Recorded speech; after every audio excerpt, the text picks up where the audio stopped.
Mr. Poe of Texas. Request permission to address the House for 5 minutes. The gentleman is recognized for 5 minutes. Thank you, Madam Speaker.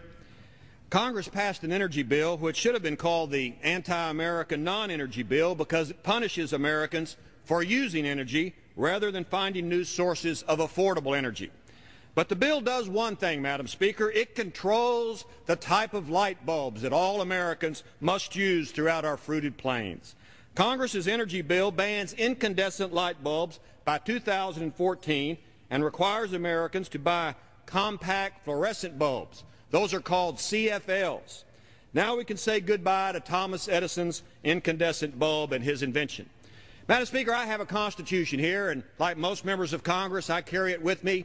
I've read it through and through, but I don't see anywhere in the U.S. Constitution that it gives the government the power to control the type of light bulbs used in Dime Box, Texas, or any other place in the United States.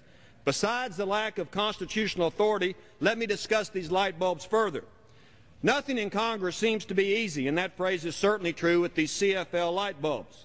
These light bulbs contain mercury, so they have to be disposed of in a certain way. According to EPA rules, you're supposed to take them to a local recycling center. Thanks to Congress, nothing is easy. If you throw them out at home, you're supposed to seal the bulb in 2 plastic bags and place them in the outside trash. Otherwise, the bulb may break and pollute the landfill, of all things. CFLs are made of glass, so they're fragile. If one breaks it or drops it, you have to follow simple rules, thanks to Congress. And according to the EPA, here's what you do if you break one of these light bulbs. And I quote, "Have people and pets leave the room, and don't let anyone walk through the area. We must evacuate the room, Madam Speaker." I continue. "Open a window and leave the room for 15 minutes or more. Shut off the central heating and air conditioning system. Carefully scoop up glass fragments and powder using stiff paper or cardboard and place them in a glass jar with a metal lid." Obviously, that's readily available. I continue. "Use sticky tape, such as duct tape, to pick up any remaining small glass fragments and powder." Of course, we do have lots of duct tape in Texas, so that's no problem. But we're not through yet. I continue to quote, "Wipe the area clean with a damp paper towel or disposable wet wipes and place them in the glass jar or plastic bag. Do not use a vacuum or a broom." And Madam Speaker, I ask unanimous consent to file this 3-page single-spaced requirements the EPA has made all Americans follow in disposing one of these broken light bulbs. Okay, without objection. Thank you. If you break a light bulb in a high-rise where the windows don't open, will the EPA light bulb police haul us off to jail because of improper disposal procedures? If I drop this light bulb, we would have to evacuate the House of Representatives, according to the EPA light bulb law. Have we gone a bit too far with this nonsense?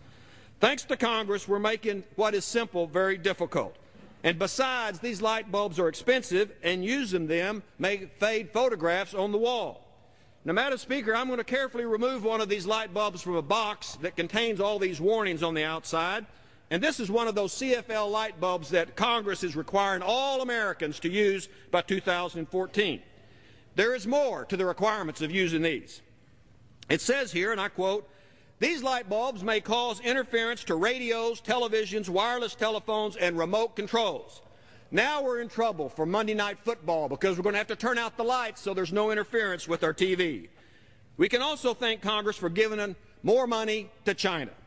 This light bulb, it says right here, with all the warnings on it, is made in China. And Madam Speaker, they are only made in China. They're not made in the United States. We import every one of these things.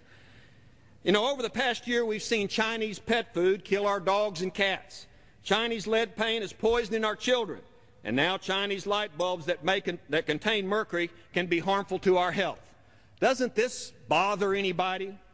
Meanwhile, gasoline nears $4 a gallon, and Congress still has no energy plan except turn on these light bulbs. Oh, I yearn for the day when America took care of Americans by developing our own abundant natural resources, like coal and natural gas and crude oil, to provide affordable energy to America. But those days have gone the way of Edison's incandescent light bulb. We might as well turn out the lights. The party's over. and that's just the way it is. I yield back. The gentleman yields back his time.